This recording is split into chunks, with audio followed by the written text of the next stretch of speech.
कल हमने कहाँ तक पढ़ लिया था, मैं फिर से रिकैप कर देता हूँ एक बार शॉर्ट टाइम में। कल हम लोगों ने देखा था डेराइव्ड यूनिट्स। ठीक है, डेराइव्ड यूनिट्स क्या होती हैं और डेराइव्ड यूनिट्स के हमने कुछ बेसिक फंडामेंटल्स जाने और उनके डायमेंशनल फॉर्मूले हमने फाइंड आउट किए। यही थे ना? तो बेसिक डायमेंशनल फॉर्मूले हमारे क्या क्या थे? तो हमने जैसे कि सपोज वेलोसिटी फाइंड किया था कल। वेलोसिटी का डायमेंशनल फॉर्मूला हमारा क्या आया था? LT-1। ठीक है, वेलोसिटी की क्योंकि यूनिट होती है मीटर पर सेकंड, तो वेलोसिटी का डायमेंशनल फॉर्मूला क्या आया था हमारा? LT-1। मेरी आवाज अभी तक पहुंच रही है ना? Yes Ayesha, okay. So LT-1 acceleration का जो मेरे पास डायमेंशनल फॉर्मूला बना, that is metre per second square. This is LT-2। अगर मोमेंटम की हम बात करें तो मोमेंटम का डायमेंशनल फॉर्मूला हमारा क्या आया था? MLT-1। ठीक है, मोमेंटम के बाद फोर्स का हमारा आया था MLT-2। उसके बाद वर्क डन का हमारा आया था दिस इज ML2T-2। यहां तक कोई किसी को आई थिंक सो कोई प्रॉब्लम नहीं होगी। फिर हमारा पावर का आया था that is ML2T-3। Thrust pressure, pressure का हमने फॉर्मूला सीखा था, क्या आया था हमारा? ML-1T-2। उसके बाद फिर हमने स्ट्रेस पढ़ी थी। स्ट्रेस में किसी को कोई प्रॉब्लम? नो। स्ट्रेस के बाद फिर स्ट्रेन पढ़ा था, स्ट्रेन में किसी को कोई प्रॉब्लम? रिकॉल हो गया? स्ट्रेन कितने टाइप के होते हैं जल्दी बोलो? 3 तरह के स्ट्रेन होते हैं, कौन कौन से? हाँ जी, लॉन्गिट्यूडनल, लेटरल स्ट्रेन और वॉल्यूमेट्रिक स्ट्रेन। बहुत अच्छे। फिर यंग्स मॉडुलस हमने पढ़ा था। यंग्स मॉडुलस क्या था हमारा जी? यंग्स मॉडुलस था हमारा ML-1T-2। इसमें भी आई थिंक किसी को कोई प्रॉब्लम नहीं होनी चाहिए। उसके बाद फिर हमारा ये आ गया विस्कोसिटी। ठीक है, कोएफिशिएंट ऑफ विस्कोसिटी, जिसमें हमने स्विमिंग पूल का एग्जांपल दिया था। तो कोएफिशिएंट ऑफ विस्कोसिटी में आई होप किसी को कोई प्रॉब्लम नहीं होगी। इसका कोएफिशिएंट ऑफ विस्कोसिटी का डायमेंशनल फॉर्मूला हमारा क्या बन गया था? ML-1T-2। ठीक है, कोई प्रॉब्लम यहां तक नहीं? उसके बाद फिर हमारा नेक्स्ट क्या आएगा? ड्रैग फोर्स से भी हमने ये coefficient of viscosity find out करी थी। Then after surface tension. ठीक है, सरफेस टेंशन का हमने डायमेंशन फॉर्मूला पढ़ा था ये। तो ये हमारा लास्ट था, सरफेस टेंशन तक कल हमने किया था। आई होप कोई प्रॉब्लम नहीं होनी चाहिए यहां तक। ओके, चैट में देख लेता हूं। ये सर कोई प्रॉब्लम नहीं है। ओके, आगे बढ़े। इसके बाद मैं बात करूंगा सरफेस एनर्जी की। अगला जो हमारा पॉइंट है that is surface energy.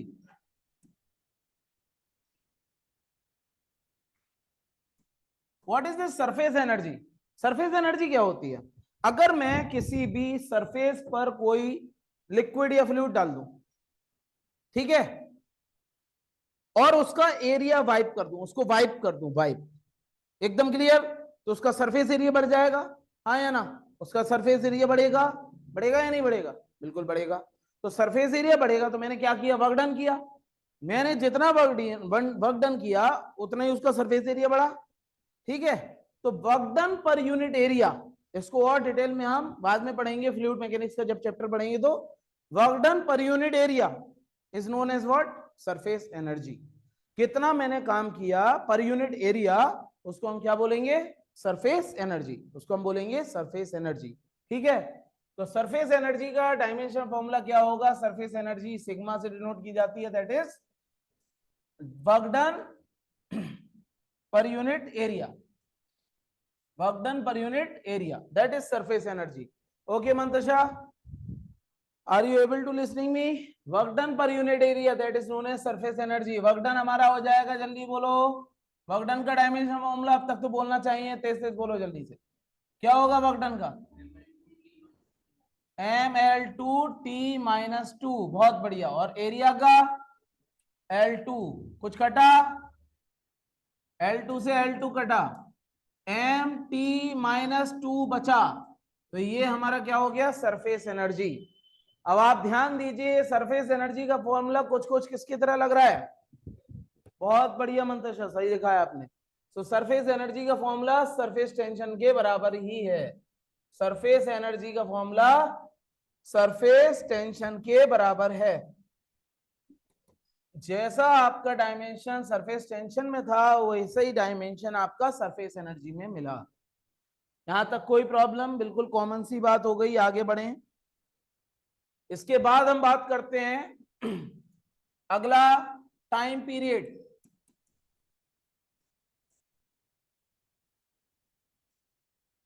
What is this time period? कोई बताएगा टाइम पीरियड क्या होता है? जैसे कि हमारा ये पेंडुलम है, पेंडुलम यहां से यहां ऑसिलेट कर रहा है, सही है ना? ऐसे गया, ऐसे गया, ऐसे गया, वापस ऐसे आया, 1 2 3 4। तो ये कंप्लीट ऑसिलेशन हो गया ना पेंडुलम का, 1 2 3 4, ये कंप्लीट ऑसिलेशन हो गया पेंडुलम का। सर वॉइस थोड़ी लो है, ओके, मेरी वॉइस लो आ रही है, कोई बात नहीं, अभी करते हैं।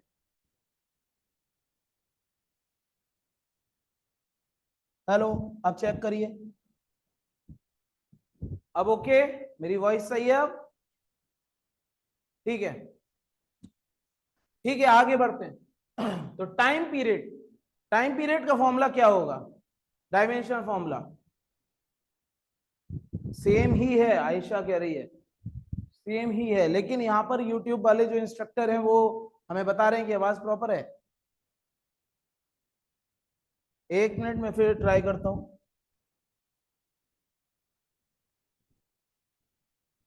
अब देखो बेटे, अब कोई प्रॉब्लम? आयशा, हेलो,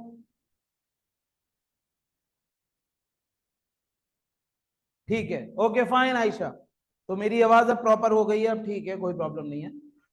तो टाइम पीरियड की अगर हम बात करें तो जैसे देखिए हमारा एक पेंडुलम है, पेंडुलम का टाइम पीरियड कैसे हम ऑब्जर्व करेंगे, कैसे हम फाइंड करेंगे, what is the time period of the pendulum? अगर बॉब यहां से यहां जाएगी तो ये आपका मोशन नंबर 1 हो गया। बॉब यहां से यहां आई, this is motion number 2। Bob यहां से इधर जाएगी, this is motion number 3। Bob यहां से वापस यहां आएगी, दिस इज मोशन नंबर 4। वो तो हाँ है ना, 4 मोशन हो गए, और ये 4 मोशन के बाद ये कंप्लीट ऑसिलेशन माना जाएगा, 1 2 3 4। तो पूरे ऑसिलेशन में जो समय लगा, कितना समय लगा in complete oscillation, that is known as what, time period. और टाइम पीरियड काय में निकाला जाता है? सेकंड्स में निकाला जाता है। टाइम पीरियड काय में निकाला जाता है? सेकंड्स में निकाला जाता है।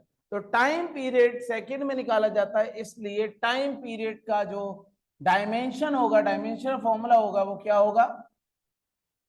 टी। और हम ये भी लिख सकते हैं m0l0t, ठीक है? इसको हम क्या लिख सकते हैं? ये टी भी लिख सकते हैं, और इसको हम लिख सकते हैं m0l0t। This is the dimensional formula for time period. अगर हम बात करें नेक्स्ट फ्रीक्वेंसी की, अगली हम बात करें फ्रीक्वेंसी की, then what is frequency basically? Frequency क्या होती है? आज ऑनलाइन कम बच्चे मुझे दिखाई दे रहे हैं, यहां पर भी कोई गायब है? अभी अभी चले गए, ठीक है, ओ बिहार चले गए, चलिए कोई नहीं, बकरीद है ना नजदीक, ओके फाइन। तो अगर मैं फ्रीक्वेंसी की बात करूं तो फ्रीक्वेंसी क्या होती है? फ्रीक्वेंसी मतलब नंबर ऑफ ऑसिलेशंस पर सेकंड।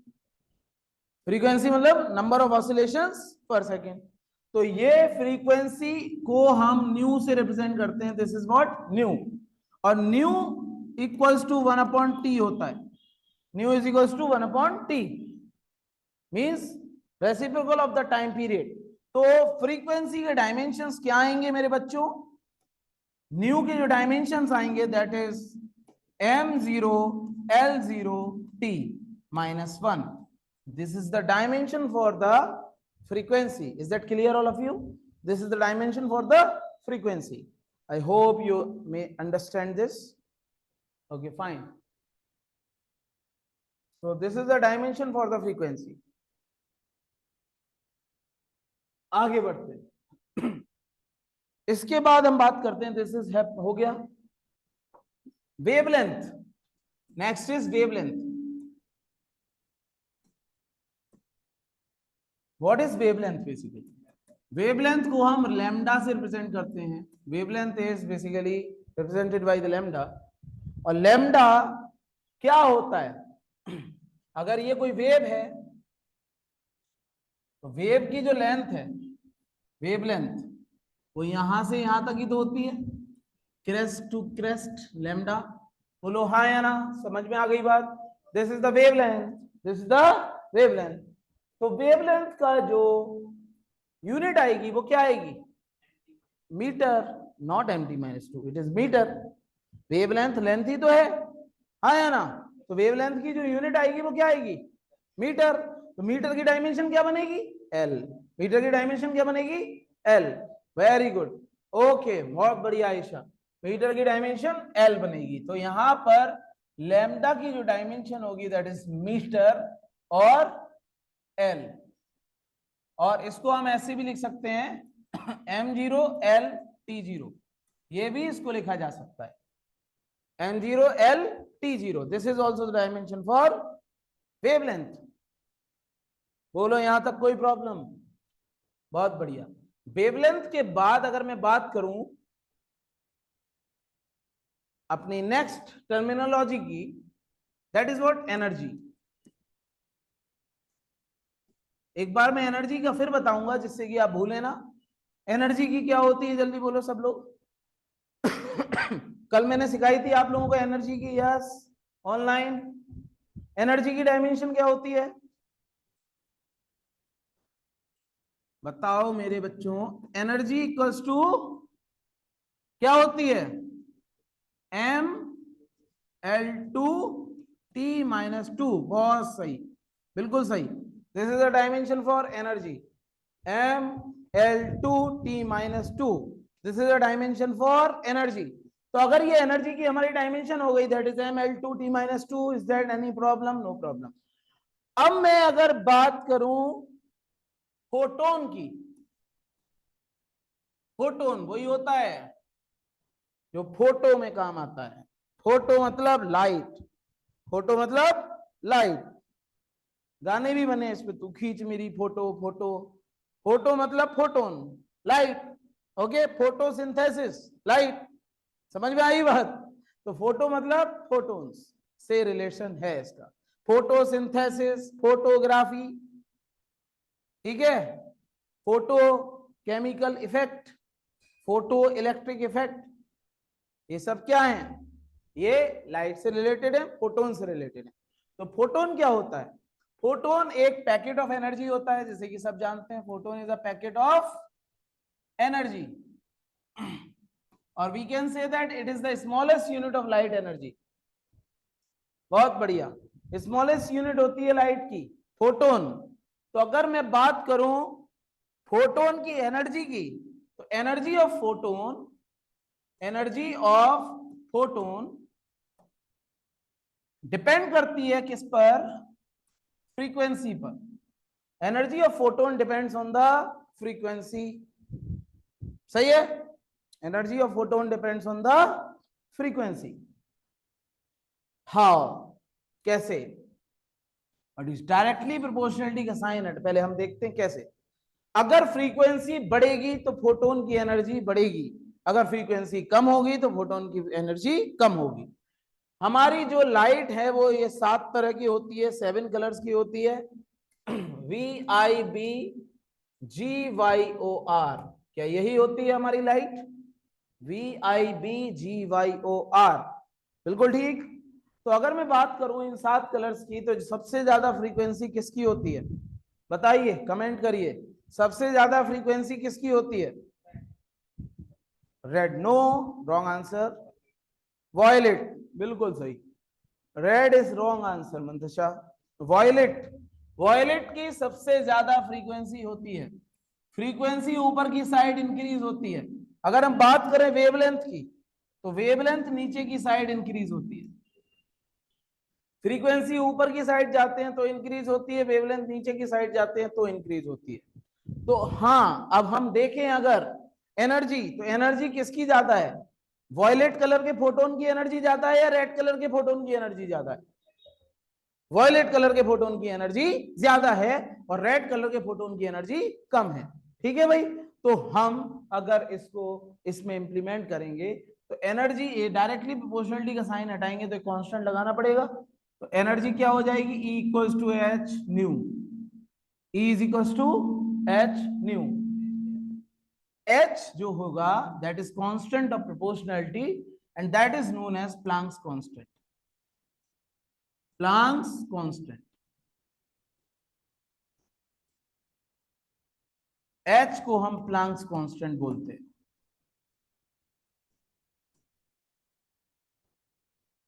अगर मैं इसका डायमेंशनल फॉर्मूला डेराइव करूं तो प्लैंक्स कांस्टेंट का डायमेंशनल फॉर्मूला क्या होगा? See, H is equals to E upon nu हो जाएगा। H is equals to E upon nu, ठीक है।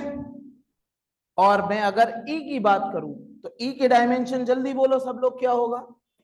M L2T माइनस 2, शाबाश। और न्यू का डायमेंशन क्या होगा? T माइनस 1, बिल्कुल सही।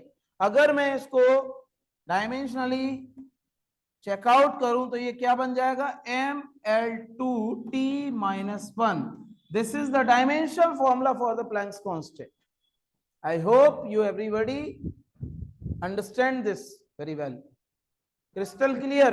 This is a dimensional formula for Planck's constant. एकदम सही, समझ में आ गया? बहुत बढ़िया। प्लैंक्स कांस्टेंट का डायमेंशनल फॉर्मूला हो गया। आगे बढ़ते हैं। नोट इट डाउन, सबने लिख लिया ये ऑनलाइन? दाऊद, दाऊद समझ में आ रहा है? तो ये यहां पर हमारा डायमेंशनल फॉर्मूला हो गया। Okay, very good Dawood. आगे बढ़े, अब आगे बढ़ते हैं हम। नेक्स्ट हमारा जो होगा एनर्जी ऑफ फोटोन हमारा हो गया, ठीक है। इसके बाद हम बात करते हैं ग्रेविटेशन के कुछ फंडामेंटल्स पर। तो ग्रेविटेशन में जो फंडामेंटल्स होते हैं वो क्या क्या होते हैं? Let's see. सबसे पहले हम बात करते हैं यूनिवर्सल ग्रेविटेशनल कांस्टेंट।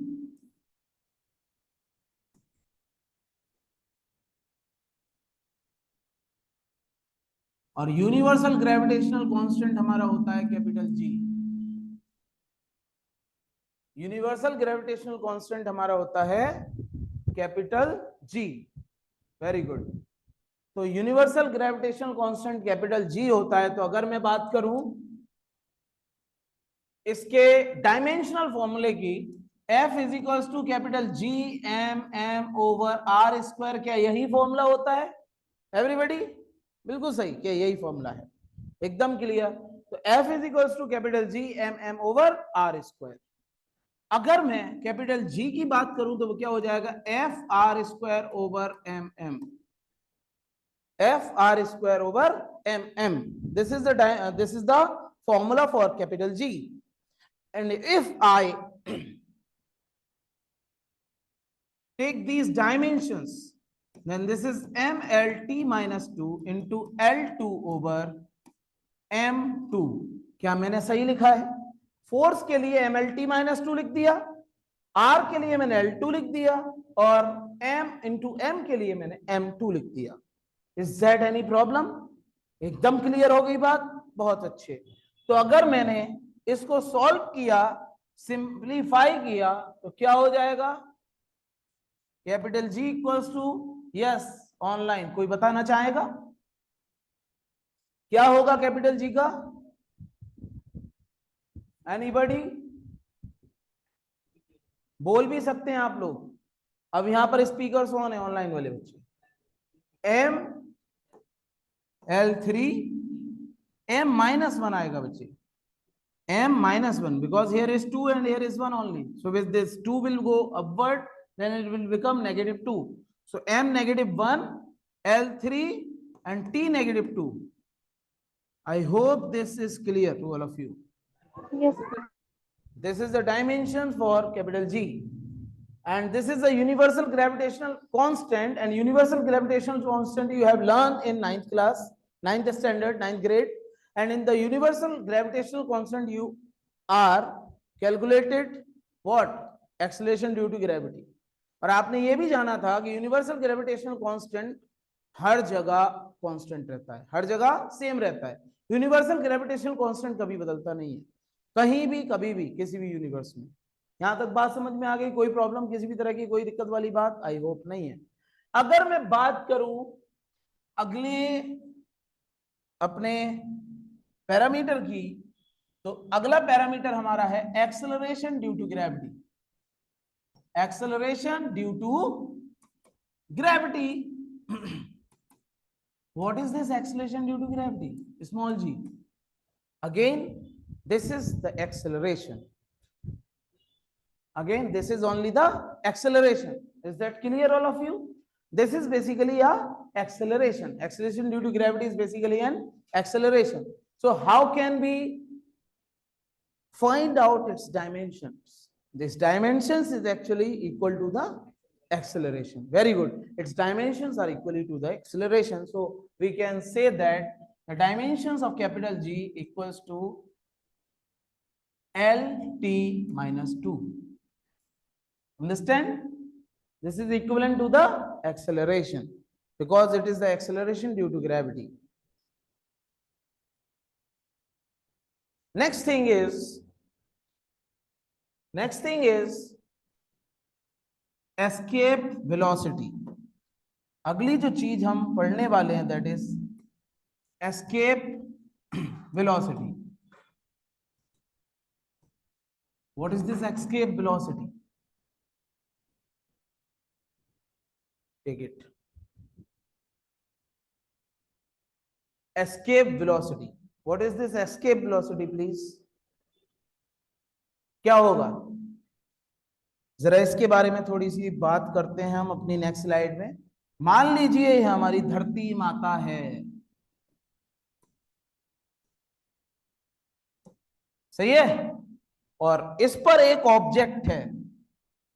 हमने यहां पर एक ऑब्जेक्ट लिया और इस ऑब्जेक्ट को हमने फेंका. इस ऑब्जेक्ट को हमने फेंका with velocity v. v velocity से इस ऑब्जेक्ट को हमने फेंका, तो क्या होगा? ये वापस आएगा या नहीं आएगा? मान लो मैंने ये स्टाइलस ही लिया और इस स्टाइलस को मैंने ऊपर फेंका लाइक दिस. ये वापस आएगा या नहीं आएगा? आएगा, ऑब्वियसली आएगा. क्या ऐसा पॉसिबल है? सभी से पूछ रहा हूं मैं, ऑनलाइन वाले बच्चों और ऑफलाइन वाले बच्चों, क्या ऐसा पॉसिबल है कि मैं इसको इतनी तेज फेंकूं टाइगर का बिस्किट खा के कि कभी नीचे ही ना आए? पॉसिबल और इम्पॉसिबल? इम्पॉसिबल.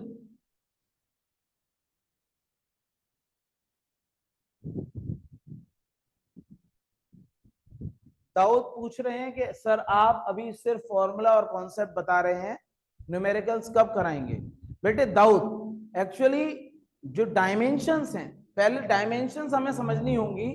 डायमेंशंस हमारी जब कंप्लीट हो जाएंगी, डायमेंशंस के लिए सिर्फ एक लेक्चर रहेगा और एक अगला लेक्चर और रहेगा. ठीक है? डायमेंशन जब हमारी कंप्लीट हो जाएंगी फिर हमारी न्यूमेरिकल्स स्टार्ट हो जाएंगे, और फिर इतने ढेर सारे न्यूमेरिकल्स रहेंगे कि संभलेंगे नहीं. ठीक है? डायमेंशन सब पे बेस्ड होंगे. क्या बेटे?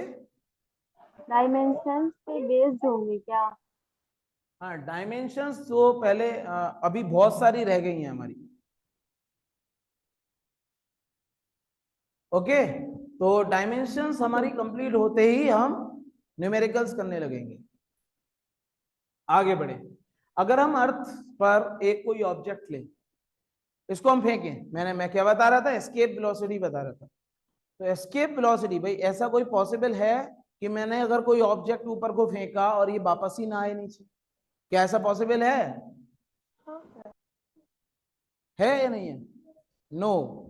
But about the online? No sir, Mantasha ने बोल दिया नो. Very good. बट मैं कहता हूं पॉसिबल है. मैंने क्या किया, एनर्जी ड्रिंक ली, सही है, स्टिंग स्टिंग आती है ना, स्टिंग, सही है, उसको लेके मैंने और फिर फेंका। कितनी स्पीड से? मैंने इसको फेंका 11.2 किलोमीटर पर सेकंड की स्पीड से, सही है, 11.2 किलोमीटर पर सेकंड की स्पीड से मैंने इसको फेंका। जब मैं इतनी स्पीड से इसको फेंकूंगा तो ये ग्रेविटी से बाहर चली जाएगी, ये ग्रेविटेशनल फील्ड से बाहर चली जाएगी।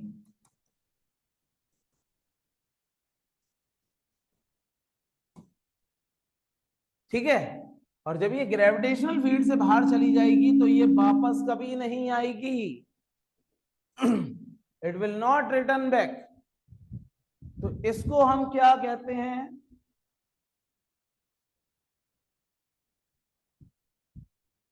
हाँ बेटे बहुत सारे डायमेंशंस हो गए हैं, लेकिन अभी थोड़े से डायमेंशंस और बाकी हैं जो बहुत इंपॉर्टेंट है। मैं फिर डायमेंशंस करा के फिर आपके न्यूमेरिकल्स कराऊंगा, ठीक है दाऊद? थोड़े से डायमेंशंस और हैं, मोस्टली आज का लेक्चर होगा या फिर कल का लेक्चर आधा होगा, उसके बाद कल से हमारे न्यूमेरिकल्स स्टार्ट हो जाएंगे, ठीक है दाऊद? तो यहां पर ये क्लियर हो गया, हमारा वेलोसिटी हमारी ये क्या हो गई, एस्केप वेलोसिटी। एस्केप वेलोसिटी वो वेलोसिटी होती है जो हम फेंकते हैं तो वो ग्रेविटेशनल फील्ड से बाहर चली जाती है। कोई भी ऑब्जेक्ट ग्रेविटेशनल फील्ड से बाहर चला जाता है फिर वो वापस नहीं आता, क्योंकि वो एस्केप कर जाता है ग्रेविटेशनल फील्ड से। तो अगर एस्केप वेलोसिटी का हम डायमेंशन देखें तो it is what, it is simply a velocity.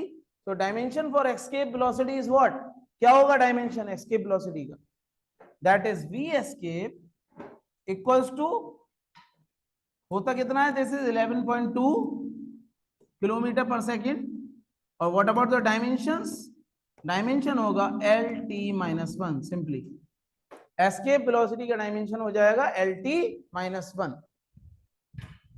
अब बहुत इंटरेस्टिंग डायमेंशंस में बताने जा रहा हूं अगले, ध्यान देना सभी लोग, ऑनलाइन भी ऑफलाइन भी, बहुत इंपॉर्टेंट डायमेंशंस में आपको समझाने जा रहा हूं जो अब आने वाले हैं, दैट इज बहुत इंपॉर्टेंट, बहुत इंटरेस्टिंग और बहुत जगह काम आएंगे पूरी फिजिक्स में लगभग।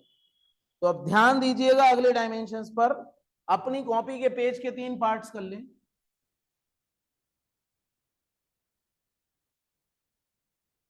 ये 3 पार्ट्स हो गए हमारे, ठीक है, सभी लोग कर लें, ऑनलाइन वाले भी कर लें, अपने पेज के 3 पार्ट्स आप लोग कर लें।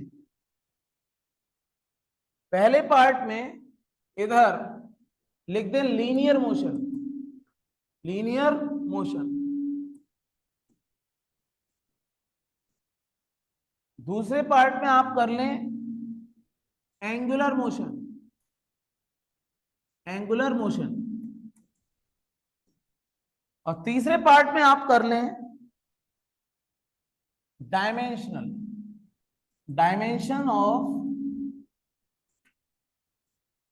Angular terms.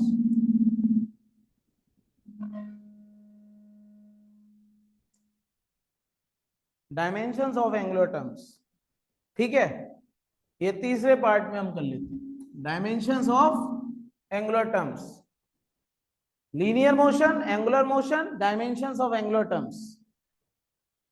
सो अगर हम बात करें लीनियर मोशन की, तो लीनियर मोशन में सबसे पहले हमारा जो आता है दैट इज लीनियर डिस्प्लेसमेंट। क्या आता है, linear displacement. Number 1, linear displacement हम काय में मेजर करते हैं, मीटर में। लीनियर डिस्प्लेसमेंट हम काय में मेजर करते हैं, मीटर में करते हैं ना, linear displacement is measured in the meter. तो लीनियर डिस्प्लेसमेंट को मीटर में हम मेजर करते हैं। अगर हम एंगुलर डिस्प्लेसमेंट की बात करें, what is angular displacement, angular displacement क्या होता है, सी, इसको भी हम जरा चेक करते हैं। मान लीजिए हमने यहां पर एक पहिया बनाया, यहां पर हमने एक पहिया बनाया, ठीक है, ये बना दिया। और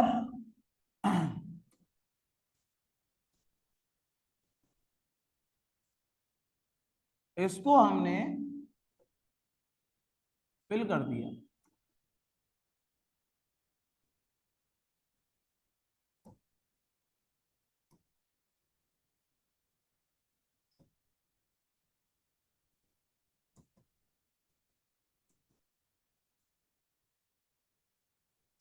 एक मिनट, चलो फिर से देखते हैं।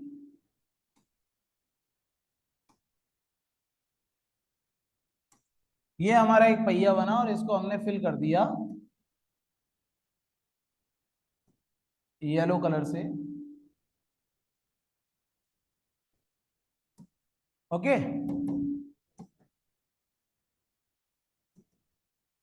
आई होप यहाँ कोई प्रॉब्लम हो रही है।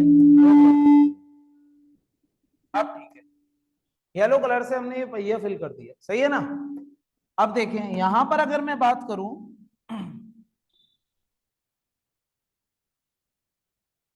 ये आपका क्या हो गया, एक लाइन, ये एक लाइन हो गई। अगर मैं इस पहिए को घुमाऊं, रोटेट कराऊं क्लॉक एंटी क्लॉकवाइज, मैंने अगर इस पहिए को एंटी क्लॉकवाइज रोटेट कराया तो क्या हुआ, जब मैं इसको एंटी क्लॉकवाइज रोटेट कराऊंगा तो क्या होगा, ये कुछ एंगल रोटेट करेगा, यहां से यहां पहुंच गया, दिस इज एंगल थीटा। अरे नहीं आया समझ में, आ गया, ये एंगल थीटा रोटेट करेगा, तो इसने जो डिस्टेंस मूव किया वो क्या किया, एस, सही है ना। इसने डिस्टेंस कितना मूव किया, एस, और ये क्या हो गया, रेडियस आर, हो गया या नहीं होगा, डिस्टेंस हो गया एस और रेडियस क्या हो गया are.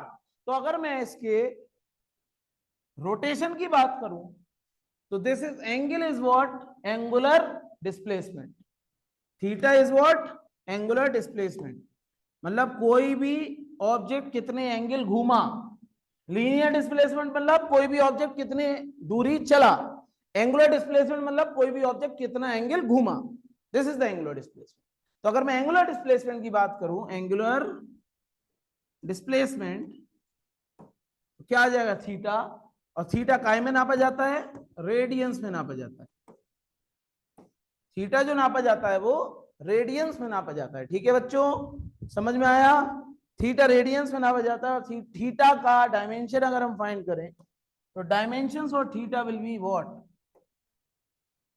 Theta equals to S upon R, S भी मीटर में और आर भी मीटर में, तो ये क्या हो जाएगा, डायमेंशनलेस, क्या हो जाएगा ये, डायमेंशनलेस, बोलो समझ में आया, this will be the dimensionless, ये आपका डायमेंशनलेस बन जाएगा। इज दैट क्लियर, कोई दिक्कत वाली बात नहीं होनी चाहिए, बिल्कुल सही। आगे बढ़े, तो अगर मैं एंगुलर डिस्प्लेसमेंट लिख दूं यहां पर तो कोई दिक्कत वाली बात नहीं होगी, एंगुलर डिस्प्लेसमेंट, इसको थीटा से डिनोट करते हैं, तो डायमेंशंस क्या होंगी जल्दी बताओ, online offline, what are the dimension for angular displacement, dimensionless, बहुत बढ़िया, that is m0 l0 t0। अगले टर्म की बात करूं तो अगला टर्म है हमारा लीनियर वेलोसिटी, इसको हम v से डिनोट करते हैं। ठीक है, लीनियर वेलोसिटी मतलब v, और v क्या होता है, कितना डिस्प्लेसमेंट ट्रेवल किया in a unit time, v क्या होता है, कितना डिस्प्लेसमेंट ट्रेवल किया in a unit time, this is v। ठीक है, तो लीनियर वेलोसिटी के साथ अगर हम ये कहें कि कोई भी ऑब्जेक्ट कितने एंगल घूमा एक सेकंड में, तो वो क्या हो जाएगा, एंगुलर वेलोसिटी, सही है ना, कोई भी एंगल घूमा एक सेकंड में, कितना एंगल घूमा, that is what, angular velocity. तो अगर मैं एंगुलर वेलोसिटी की बात करूं तो एंगुलर वेलोसिटी क्या हो जाएगा, omega, omega is the angular velocity. W नहीं है ये, डब्ल्यू के जो दोनों टांगे हैं ना उनको मोड़ दिया है, ओमेगा। अगर मैं डायमेंशंस की बात करूं एंगुलर वेलोसिटी की, ओमेगा की, तो डायमेंशंस क्या हो जाएंगी ओमेगा की, anybody? Radian per second. Linear velocity की metre per second, angular velocity की डायमेंशन क्या हो जाएंगी? Radian per second. बिल्कुल ठीक, एंगुलर वेलोसिटी की डायमेंशन हो जाएंगी रेडियन पर सेकेंड। तो अगर मैं इसको रेडियन पर सेकेंड लिखूं तो रेडियन की क्या होती है? डायमेंशन लेस होता है। Omega equals to theta upon T, theta dimensionless हो गया, टी टाइम है, तो इसकी डायमेंशंस क्या होंगी? m0 l0 t-1, यही होगी ना डायमेंशन, m0 l0 t-1। तो बच्चे बताओ ये किसकी डायमेंशन से मैच कर रहा है? ये किसकी डायमेंशन से मैच कर रहा है?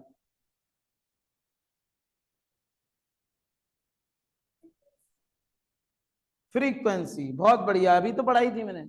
ये किसकी डायमेंशन से मैच कर रहा है? फ्रीक्वेंसी। अगला देखें, नेक्स्ट अगर मैं बात करूं थर्ड,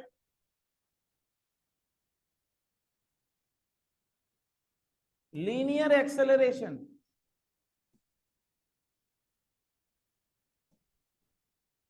तो इसको ए से डिनोट करते हैं। Linear acceleration is denoted by ए,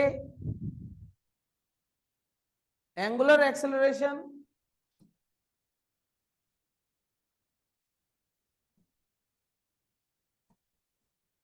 कैसे डिनोट होता है? Alpha. Angular acceleration is denoted by alpha, linear acceleration is denoted by A, angular acceleration is denoted by alpha. तो अगर मैं एंगुलर एक्सेलरेशन की बात करूं अल्फा की, तो अल्फा क्या होगा? कैसे निकालेंगे अल्फा?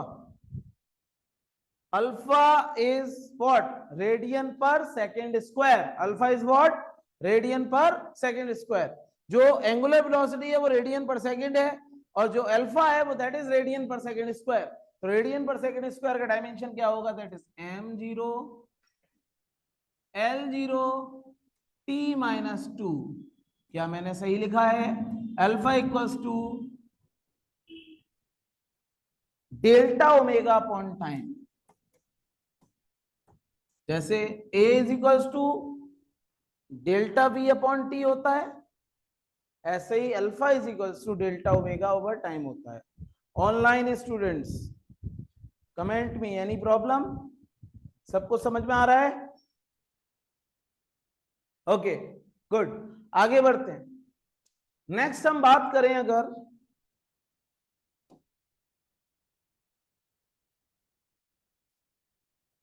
फोर्थ वन, अगर हम बात करें मास की, तो मास किसके लिए जिम्मेदार है? इनर्शिया। मास क्या करता है? इनर्शिया क्रिएट करता है। और मास काय में निकाला जाता है? केजी में निकाला जाता है। मास इनर्शिया के लिए responsible. What is inertia? Inertia क्या होता है? इनर्शिया ये होता है कि अगर मैं किसी भी ऑब्जेक्ट को चलाना चाहूं, बिल्कुल सही, तो वो रुकावट पैदा करेगा। सही है ना? जब हम किसी भी ऑब्जेक्ट को मोशन में लाना चाहें, या मोशन में कोई ऑब्जेक्ट है उसको रेस्ट में लाना चाहें, तो हम इनर्शिया का सामना करते हैं। इनर्शिया क्या करता है? हमेशा स्टेट में रुकावट पैदा करता है। जब भी उसके अंदर बदलाव होता है, जब भी स्टेट में बदलाव होता है, तो उसमें रुकावट पैदा करता है कौन? Inertia. Inertia is basically what? रुकावट, रेजिस्टेंस, ऑपोजिशन। तो अगर मैं इनर्शिया की बात करूं तो इनर्शिया किस वजह से होता है? बोलो बच्चों। मास की वजह से। इनर्शिया किस वजह से होता है? मास की वजह से। तो अगर मैं यहां पर इधर देखूं, ये तो हो गई चलने में रुकावट, ये क्या हो जाएगी यहां पर? Movement of inertia. अगर एंगुलर टर्म्स में बात करूं तो इधर क्या हो जाएगा? Movement of inertia. इसको आई से रिप्रेजेंट करते हैं। मूवमेंट ऑफ इनर्शिया क्या हो जाएगा? घूमने में रुकावट। इनर्शिया क्या हो गया? चलने में रुकावट। तो मूवमेंट ऑफ इनर्शिया क्या हो जाएगा? घूमने में रुकावट। अरे नहीं आया, सही है। जिसका मोमेंट ऑफ इनर्शिया ज्यादा होगा उसको घुमाने में ज्यादा हमें मेहनत करनी पड़ेगी, जिसका मोमेंट ऑफ इनर्शिया कम होगा उसको घुमाने में हमें कम मेहनत करनी पड़ेगी। ठीक है, एनी प्रॉब्लम? No problem. अगर मैं बात करूं मोमेंट ऑफ इनर्शिया की फॉर्मूले की, तो फॉर्मूला क्या आ जाएगा मोमेंट ऑफ इनर्शिया का? I is equal to M R square. Moment of inertia होता है I is equal to M R square, mass into radius square. Okay Mantasha, Dawood, Usma, समझ में आया? मोमेंट ऑफ इनर्शिया हो गया I is equal to M R square. तो अगर मैं बात करता हूं डायमेंशंस की मोमेंट ऑफ इनर्शिया की, तो क्या आ जाएंगी? एम एल स्क्वायर, बहुत शानदार, बिल्कुल सही, T0, because I is equal to M R square, that's why. तो ये डायमेंशंस हमारी आ जाएंगी मोमेंट ऑफ इनर्शिया की।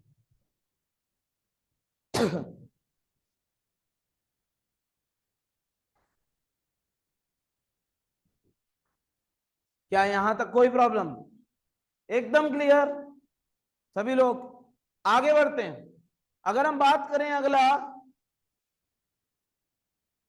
फिफ्थ,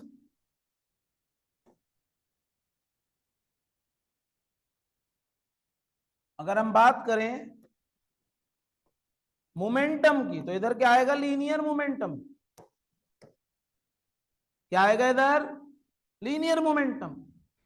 ये क्या आएगा आपका? Linear momentum. और इधर क्या आएगा? Angular momentum. इधर आ गया लीनियर मोमेंटम, इधर आ गया एंगुलर मोमेंटम। लीनियर मोमेंटम को P से डिनोट करते हैं, एंगुलर मोमेंटम को L से डिनोट करते हैं। अब जरा चेक करिए, इधर देखिए बेटे सब लोग, ऑल ऑफ यू। अगर लीनियर मोमेंटम P है, P क्या होता है? mv। P क्या होता है? mv, सही है। m मतलब यहां और v मतलब यहां, तो एंगुलर मोमेंटम L क्या हो जाएगा? m के साथ कौन है? I, और v के साथ कौन है? ओमेगा। तो एंगुलर मोमेंटम क्या हो जाएगा? I omega. बिल्कुल ठीक। एंगुलर मोमेंटम क्या बन गया?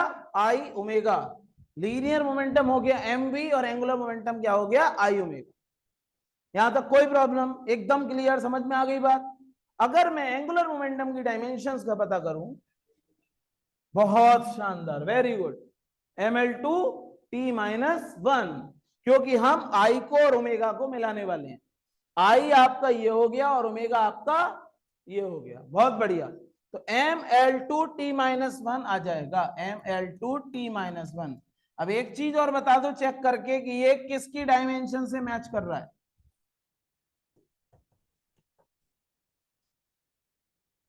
आज ही पढ़ाया है मैंने, ये किसकी डायमेंशन से मैच कर रहा है? Planck's constant, not photon. ठीक है, प्लांक्स कांस्टेंट की डायमेंशन से मैच कर रहा है। फोटोन में प्लांक्स कांस्टेंट होता है, ठीक है। तो ये प्लांक्स कांस्टेंट की डायमेंशन से मैच कर रहा है, बहुत बढ़िया। आगे बढ़ते हैं। नेक्स्ट, अगर मैं बात करूं अगला सिक्स्थ वन,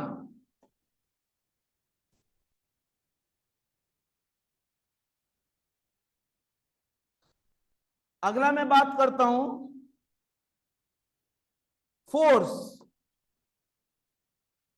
फोर्स क्या होता है? What is force?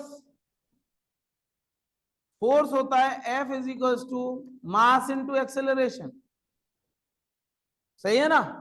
F is mass into acceleration, that is force, ठीक है। तो अगर मैं इधर बात करूं एंगुलर टर्म में, तो यहां पर फोर्स की जगह क्या आता है? फोर्स के एनालॉगस क्या आता है? टॉर्क। टॉर्क, फोर्स क्या है? चलने में रुकावट। फोर्स क्या है? चलने में रुकावट। और टॉर्क क्या है? घूमने में, सॉरी, फोर्स जो कि चलाता है। फोर्स क्या है? जो कि चलाता है। टॉर्क क्या है? जो कि घुमाता है, दैट इज टॉर्क। अगर मैं इस पर ऐसे फोर्स लगाऊं, दिस इज फोर्स, लेकिन अगर मैं इसको ऐसे घुमा दूं, this is what? Torque. This is what? Torque, ठीक है। तो अगर फोर्स हम देखें तो फोर्स क्या होता है? ma, मास इंटू एक्सेलरेशन। टॉर्क क्या होगा? आई अल्फा। फोर्स क्या होगा, एम ए, टॉर्क क्या होगा, आई अल्फा। तो अगर मैं टॉर्क की बात करूं टाओ, तो ये क्या हो जाएगा आपका आई अल्फा। अब इसकी डायमेंशंस क्या होंगी, जल्दी बोलो। यस मंतशा, डायमेंशंस क्या होंगी, Ayesha, yes Dawood, yes Usma, yes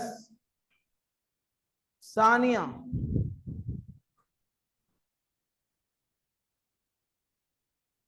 क्या होंगी जल्दी बोले। Torque M L two T minus two, शाबाश। और ये किसकी डायमेंशन के बराबर आ गई,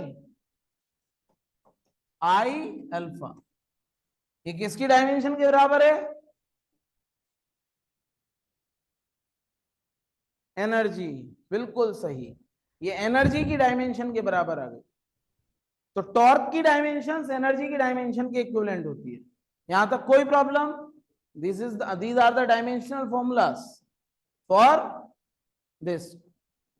आगे बढ़े, अगर मैं बात करूं नेक्स्ट, यहां तक कोई प्रॉब्लम। अगर मैं बात करूं काइनेटिक एनर्जी की, हाँ जी, तो काइनेटिक एनर्जी लीनियर में हम कैसे निकालते हैं, हाफ एम बी स्क्वायर। तो एंगुलर में हम कैसे निकालेंगे, मास की जगह क्या आ जाता है, आई, और वेलोसिटी की क्या आ जाता है, ओमेगा। मास की जगह क्या आ जाता है, आई, और वेलोसिटी में क्या आ जाता है, ओमेगा। तो high omega square, that is what, kinetic energy.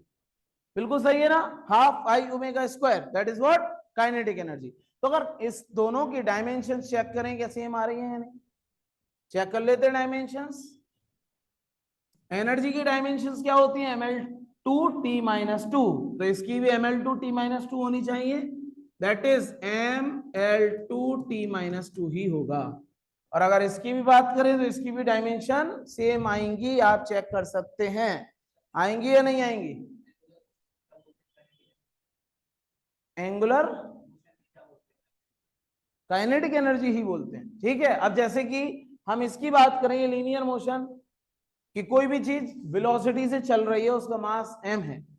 अगर मैं कहूं कि एक पहिया घूम रहा है, एक पहिया घूम रहा है, तो उसमें काइनेटिक एनर्जी होगी, हाँ होगी, लेकिन वो उसमें वेलोसिटी कैसे फाइंड करेंगे, तो उसमें कौन सी वेलोसिटी फाइंड करते हैं, एंगुलर वेलोसिटी, ठीक है। जो कोई पहिया घूम रहा है या स्फीयर घूम रहा है, हमारी अर्थ घूम रही है, तो उसकी हम काइनेटिक एनर्जी कैसे पता करेंगे, हाफ आई ओमेगा स्क्वायर से। सही है, क्योंकि उसके अंदर लीनियर वेलोसिटी नहीं है, उसके अंदर कौन सी वेलोसिटी से, एंगुलर वेलोसिटी, ठीक है। उसके अंदर एंगुलर वेलोसिटी है, ना कि लीनियर वेलोसिटी। समझ में आई बात, एकदम क्लियर, बहुत अच्छे। आगे बढ़े, तो यहां तक हमारा ये पार्ट कंप्लीट हुआ, ठीक है, जिसमें हमने एंगुलर मोशन और लीनियर मोशन की डायमेंशन सीखी, ठीक है। अगर हम बात करें अगली डायमेंशंस की, ठीक है, अगर हम हीट के केस में बात करें थोड़ी सी, और अगली डायमेंशंस की बात करें, ठीक है, तो एक आता है हमारा स्पेसिफिक हीट कैपेसिटी। अगली डायमेंशंस हमारी आती हैं, listen, specific heat capacity.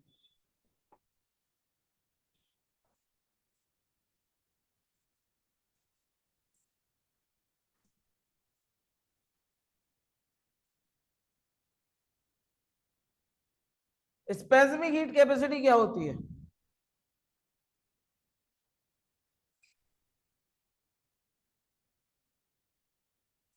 Q is equals to M S delta T होता है। Q मतलब heat, total heat, M means mass, S मतलब स्पेसिफिक हीट,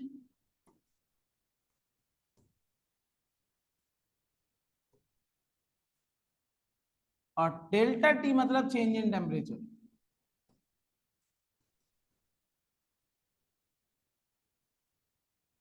अब इसका मायने क्या है, मतलब क्या है? स्पेसिफिक हीट कैपेसिटी क्या होती है? बेसिकली स्पेसिफिक हीट कैपेसिटी होती है आपकी कि किसी भी ऑब्जेक्ट को पर यूनिट मास मटेरियल को हीट करने में कितनी एनर्जी चाहिए, कितनी हीट चाहिए उसका 1 डिग्री सेल्सियस टेम्परेचर बढ़ाने। जैसे कि मैंने 1 किलो पानी लिया, कितना पानी लिया? 1 किलो, और 1 किलो पानी को 1 डिग्री सेल्सियस टेम्परेचर बढ़ाना है। 1 किलो पानी का 1 डिग्री सेल्सियस टेम्परेचर बढ़ाना है, तो उसे कितनी हीट देनी पड़ेगी? That is specific heat capacity. ठीक है, तो इसका हम जो डायमेंशन निकालते हैं वो इस फॉर्मूले से निकालते हैं। यहां पर ये हीट हो गई, हीट एनर्जी के बराबर हो गई, और m मास हो गया, s स्पेसिफिक कैपेसिटी हो गई, और डेल्टा टी आपका केल्विन में आएगा। तो इसका जो डायमेंशन बनेगा क्या बनेगा? s is equal to q by M delta T. q हो जाएगा आपका ml2t माइनस 2, मास हो जाएगा m, और डेल्टा टी हो जाएगा आपका क्या? Change in temperature, that is kelvin के। m से m कैंसिल हो जाएगा, तो ये स्पेसिफिक कैपेसिटी का जो फॉर्मूला बनेगा that is L2t minus 2 K minus 1। This is the formula for specific heat capacity. बोलो समझ में आई बात? ऑनलाइन सभी को समझ में आई? Yes everybody, comment me. Okay Ayesha, good. Dawood, very good, very good. Tanishka, समझ में आया? Okay, good. Yes Mantasha, very good. आगे बढ़ते हैं। नेक्स्ट अगर हम बात करें, आगे हम बात करते हैं, तो ये हो गया आपका S इज इक्वल से L2t minus 2 and K negative 1। ये समझ में आई डायमेंशन सभी को भाई? ठीक है, ओके आगे बढ़ते हैं। अगर मैं बात करूं थर्मल कंडक्टिविटी की, थर्मल कंडक्टिविटी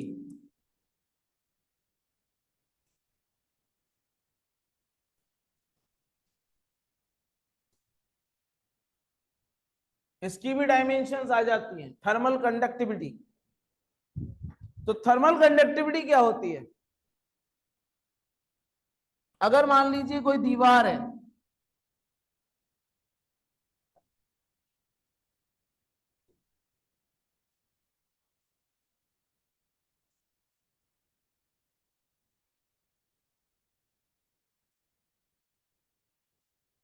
एक दीवार है, ये सही है, इसको हम यहां से हीट कर रहे हैं, क्यू इन, सही है भाई। और ये आपका इसकी थिकनेस है थी, ठीक है। तो क्या होगा, ये हीट जो ट्रेवल करेगी इस दीवार में, और पीछे से हीट निकलेगी क्यू आउट, तो हीट ट्रांसफर होगा। हीट ट्रांसफर किस वजह से होता है? कंडक्शन की वजह से। सॉलिड्स में हीट ट्रांसफर किसकी वजह से हो रहा है? कंडक्शन की वजह से। ओके, समझ में आई बात सभी को? Heat transfer is due to conduction. तो जो हीट ट्रांसफर हो रहा है पर यूनिट टाइम, मतलब Q, heat transfer per unit time, heat transfer per unit time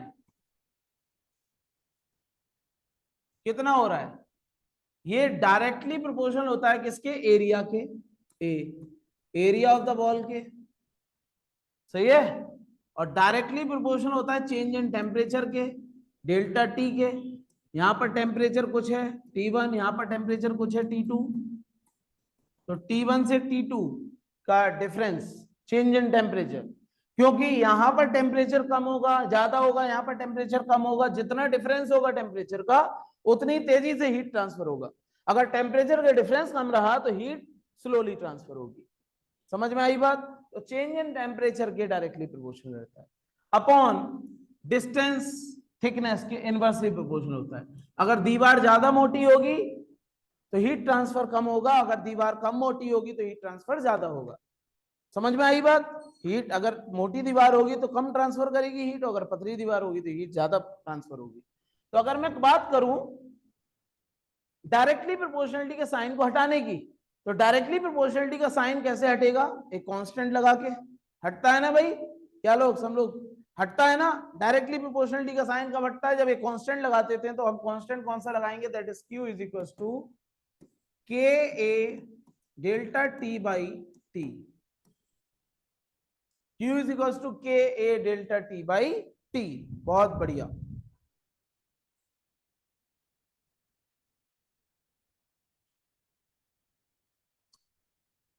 सही है। K A delta T by T. अगर मैं के की डायमेंशंस फाइंड करूं, और के क्या हो गया हमारा? ये coefficient of thermal conductivity. Coefficient of thermal conductivity. तो अगर मैं इस के की डायमेंशंस पता करूं, तो के की डायमेंशंस क्या हो जाएंगी? क्यू टी ओवर टी मतलब थिकनेस, ए डेल्टा टी। अब क्यू किस में आएगा? जूल पर unit time, joule upon time, क्योंकि यहां पर क्या है? Q heat transfer per unit time. ठीक है, तो एनर्जी अपॉन टाइम आएगा। समझ में आई बात? एनर्जी अपॉन टाइम आएगा एवरीबॉडी ऑनलाइन। तो एनर्जी अपॉन टाइम में हम क्या लिखेंगे डायमेंशन? अगर एनर्जी की डायमेंशन लिखे तो क्या आ जाएगी? M L two T minus two, और अपॉन टाइम करते हैं तो ये क्या आ जाएगा? M L two T minus three आ जाएगा। M L two T minus three. तो ये Q की जो डायमेंशन आ जाएंगी that is M L two T minus three, और थिकनेस की डायमेंशन L हो जाएगी, एरिया की डायमेंशन L2 हो जाएगी, और डेल्टा टी की टेम्परेचर K हो जाएगी। बिल्कुल सही, सही जवाब। M L T minus three K minus one is right answer. This is thermal conductivity. बहुत सही। This is the dimensional formula for thermal conductivity. बिल्कुल अच्छे से आप इनको कर लो।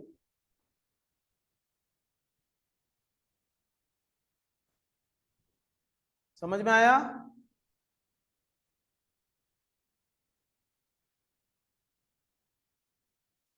ये थर्मल कंडक्टिविटी का डायमेंशनल फॉर्मूला। क्या कह रहे हो?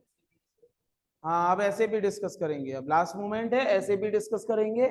बस एक लास्ट डायमेंशन और मैं बता दूं, आखिरी डायमेंशन जो कि बहुत छोटी सी है, उसके बाद फिर हम ऐसे भी डिस्कस करेंगे, क्योंकि एसएपी में वो डायमेंशन है।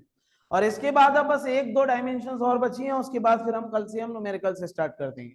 तो घबराइएगा नहीं सभी लोग, ऑनलाइन बच्चों और ऑफलाइन सभी लोग, मैं सभी से बोल रहा हूँ कि अब कल से हमारे न्यूमेरिकल से स्टार्ट होंगे। कल से आप लोग थोड़े से सतर्क और कॉपी के साथ बैठिएगा। कल से हम डेली क्वेश्चंस और आंसर्स करेंगे न्यूमेरिकल के बेसिस पर, और तरह तरह के न्यूमेरिकल्स कैसे आते हैं, कैसे जेई और नीट में पूछे जाते हैं मेनली, उस पर हम चर्चा करेंगे। सही है ना?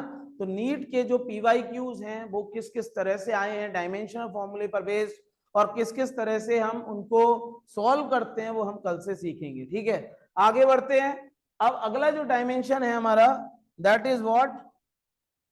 Stephen Boltzmann constant. This is the last means one of the last Stephen Boltzmann constant.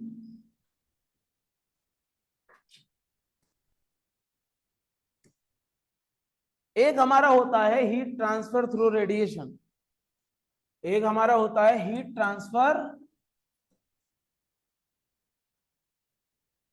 Through radiation. Radiation से हीट ट्रांसफर होना, ठीक है, हीट ट्रांसफर थ्रू रेडिएशन।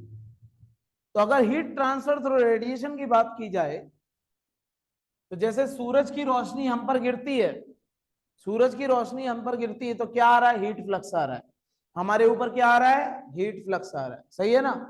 तो जो आपका हीट पर यूनिट टाइम है, heat transfer per unit time Q, वो डायरेक्टली प्रोपोर्शनल होता है किसके? टेम्परेचर की पावर 4 के। किसके? टेम्परेचर की पावर 4 के, सही है ना। और दूसरा एरिया के, एरिया टेम्परेचर की पावर 4 और एरिया के, समझ गए। तो Q में एक कांस्टेंट लगा देते हैं, डायरेक्टली प्रोपोर्शनलिटी हटा के देख रहे, सिग्मा AT4, ओके। और ये सिग्मा क्या होता है, this sigma is Stefan's Boltzmann constant, Stefan's Boltzmann constant. तो अगर मैं सिग्मा की बात करूं तो सिग्मा क्या आ जाएगा, Q अपॉन AT4। तो सिग्मा आ जाएगा, Q कितना है आपका, दैट इज एनर्जी पर यूनिट टाइम अगेन, तो mL2T-3 हो जाएगा। और एरिया का L2 हो जाएगा, और T पावर 4 मतलब K4। तो सिग्मा की डायमेंशन क्या बनेंगी, L2 से L2 कैंसिल, MT-3K-4। बोलो समझ में आया, very good. These are the dimensions of sigma.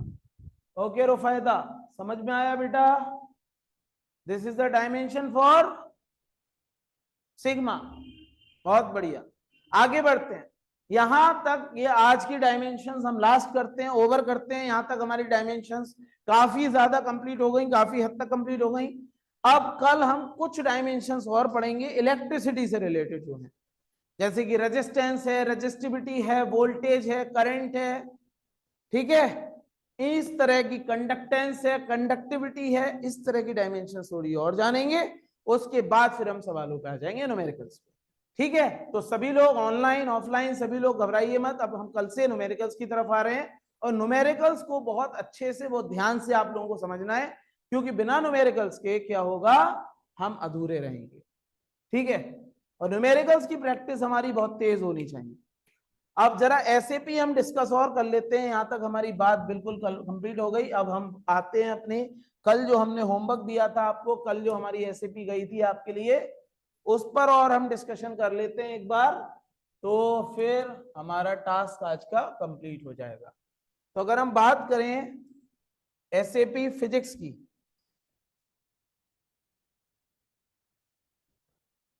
SAP 3,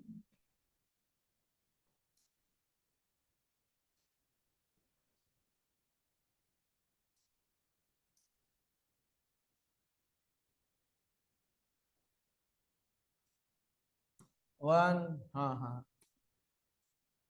ये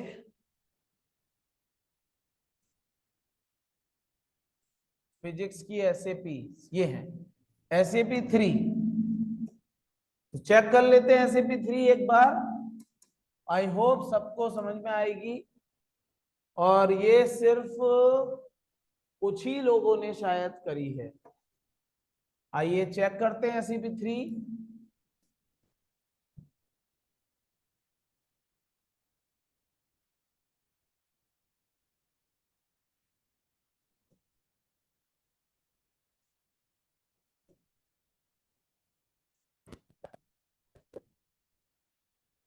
ये जरा पहले क्वेश्चन पर आते हैं। पहला क्वेश्चन है आपका,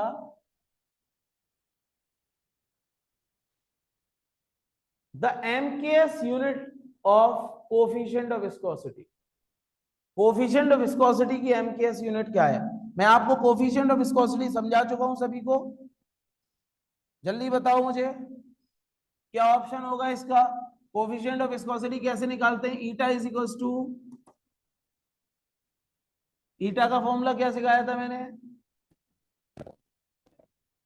F D is equals to eta V A over, यही बताया था। तो eta is equals to F D over V A, F हो जाता है M L two, sorry M L T minus two, और डी हो जाता है एल, और वी आ जाता है एल टी माइनस वन, और ए आ जाता है एल टू, एल टू से एल टू कट गया, और ये क्या बचा, M L minus one T minus two, T minus one, sorry, यही आता है ना। और दूसरी यहाँ पर केजी वगैरह में अवेलेबल है, तो फोर्स की क्या हो जाती है, KG metre per second square, dimension D की हो जाती है मीटर, तो इसी से भी बन सकती है केजी मीटर -1 सेकेंड -1, ये बन सकती है। बताओ कौन सा ऑप्शन सही है। मीटर 2 नहीं होगा, मीटर -1 होगा, क्योंकि एल से एल कट गए तो एक एल बचा बस। सही है। कोफिशिएंट ऑफ विस्कोसिटी का डायमेंशन क्या आ जाता है, एम एल -1 टी -1, तो डायमेंशन इसकी क्या हो जाएगी, KG meter -1 second -1। Option A is the correct answer. सही है। ओके, आगे बढ़े। Which of the following is not the unit of energy, कौन से एनर्जी की यूनिट नहीं है, watt hour, electron volt, newton meter, या KG metre per second square. अब देखो वॉट आवर यूनिट है, वह इलेक्ट्रॉन वोल्ट कल मैंने बताया था, this is also the unit of energy, newton metre is also the unit of energy, last हमारा ये KG metre per second square is the unit of force, तो D is the right option. ठीक है, D is the right answer. MKS unit of capital G, आज हमने capital G discuss किया था, उसकी एमकेएस यूनिट क्या हो जाएगी, न्यूटन मीटर स्क्वायर पर केजी स्क्वायर, तो न्यूटन मीटर स्क्वायर पर केजी -2, ये आपका हो जाएगा option A is the right option. Surface tension की एमकेएस यूनिट क्या होती है, अब सरफेस टेंशन की डायमेंशन हमने निकाली थी mt -2, तो इसकी क्या हो जाएगी MKS unit, M KG mt -2, जरा देख लेते हैं, न्यूटन पर मीटर, बिल्कुल राइट, बिल्कुल सही, फोर्स अपॉन लेंथ होता है ना, बिल्कुल सही। विच of the following is usually a derived unit, कौन सी जो है डेराइव्ड यूनिट है, मास डेराइव्ड यूनिट है, नहीं है, लेंथ भी नहीं है, टाइम भी नहीं है, velocity is the derived unit. एकदम क्लियर, यहां तक हो गया था, कोई प्रॉब्लम। उसके बाद अगर हम बात करें once repeat Mantasha is saying, कौन सा रिपीट करें बेटा मंतशा, कौन सा वाला,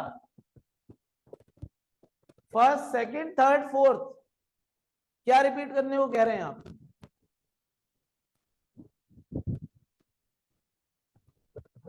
hello Mantasha, are you able, last topic, last topic कौन सा है हमारा, okay let me check, let me check, ये वाला heat transfer, Stefan Boltzmann constant या फिर थर्मल कंडक्टिविटी,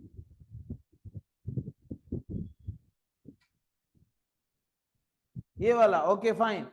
तो अगर स्टीफन बोल्ट्जमैन कांस्टेंट की हम बात करें, स्टीफन बोल्ट्जमैन कांस्टेंट, तो हीट ट्रांसफर थ्रू रेडिएशन आप जानते हैं, तो हीट रेडिएशन के थ्रू ट्रांसफर होती है, सन से हमारी अर्थ पे जो हीट आ रही है that is heat transfer through radiation. तो रेडिएशन हीट ट्रांसफर पे अगर हम बात करें तो रेडिएशन हीट ट्रांसफर से क्या होता है, जो हीट आती है वो किसके डायरेक्टली प्रोपोर्शनल होती है, टेम्परेचर की पावर 4 के, एब्सोल्यूट टेम्परेचर की पावर 4 के और एरिया के। ठीक है, जितना ज्यादा एरिया होगा उतना ज्यादा हीट गिरेगी उस पर, और जितना टेम्परेचर ज्यादा होगा उसके 4 टाइम्स उसके डायरेक्टली प्रोपोर्शनल होगी हीट के। तो अगर हम डायरेक्टली प्रोपोर्शनलिटी का साइन हटाएं तो एक कांस्टेंट लगाएंगे, Q is equal to sigma A T4, और ये सिग्मा जो होता है ये सिग्मा बोल्ट्जमैन कांस्टेंट होता है, स्टीफन बोल्ट्जमैन कांस्टेंट। तो सिग्मा की वैल्यू क्या हो जाएगी, सिग्मा की वैल्यू हो जाएगी Q/A T4, सही है ना। और Q जो है वो क्या है आपका, एनर्जी पर यूनिट टाइम, तो एनर्जी पर यूनिट टाइम की अगर हम डायमेंशन निकालेंगे E/T की, तो E/T की डायमेंशन हमारी आएगी mL2T-3, और अपॉन एरिया की डायमेंशन L2 आएगी, और टेम्परेचर की पावर 4 की डायमेंशन K4 आएगी। तो इसको हम अल्टीमेटली सॉल्व करेंगे, L2 से L2 कैंसिल हो जाएगा, तो क्या बचेगा MT-3 K-4। बोलो समझ में आया, एक बार यस सर बोल दो।